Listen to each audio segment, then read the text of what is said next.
For more on what all of this means, I want to bring in David Tafuri, a former State Department official and Obama campaign foreign policy advisor. David, thanks so much. It doesn't appear that this agreement was the same thing that was on the table even just yesterday. So the key is, what exactly is Hamas agreeing to here? Yeah, it's been a dizzying day of information, and we started the day thinking that an ground attack by Israeli Defense Forces on Rafah was imminent.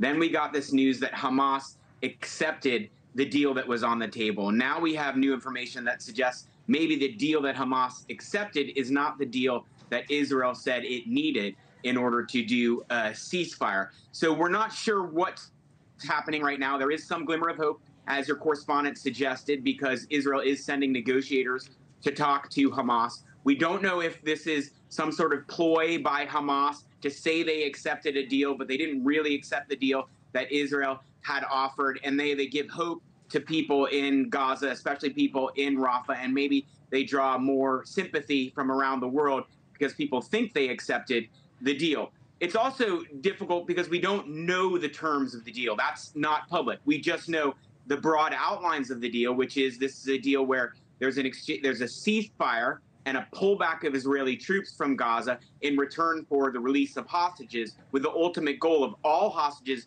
being released and all operations by Israeli Defense Forces in Gaza ceasing. Yeah, we seem far from that right now, though. Yeah, the last proposal from Israel, I mean, we're talking yesterday, was that 33 hostages would be released in exchange for 40 days of ceasefire and the release of some Palestinian prisoners. The main stumbling block all along has been the length of the ceasefire. Hamas wants a permanent ceasefire. Israel has said from the very start that's not happening.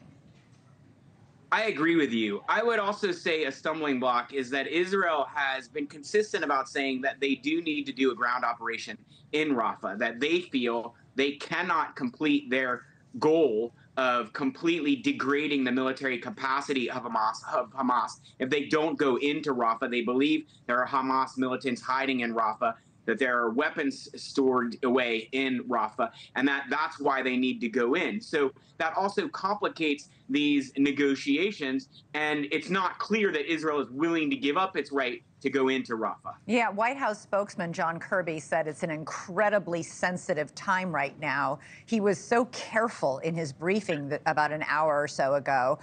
CIA Director William Burns is there on the ground trying to make this happen.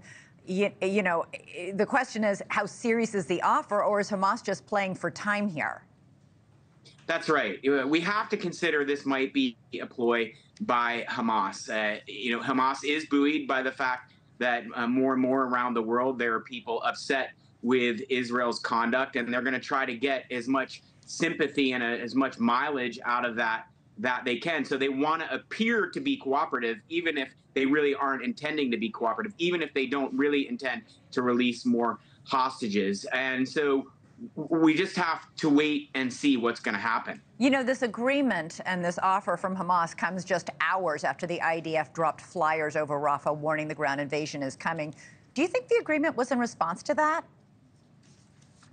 I think it's certainly possible, because Israeli Defense Forces not only just dropped flyers, they also did some airstrikes in Rafah and around Rafah. And so those two things combined may have caused Hamas to realize that a full-scale attack on Rafah is truly imminent, and this may be a way to delay that, or they may be capitulating in some way. Let's see. Yeah, let's see. Wow, the next few hours will be critical. Obviously, intense efforts happening literally at this hour, involving our own director of the CIA and diplomats from Israel, the leader of Hamas, Egypt and Qatar. David Tafuri, thanks for coming on and trying to read the tea leaves for us. Really appreciate it. Let's hope those hostages get out soon. Agreed. Thank you. Yeah. Thanks so much for watching. Go to joinnn.com to find NewsNation on your television provider. And don't forget to click the red subscribe button below to get more of NewsNation's fact-driven, unbiased coverage.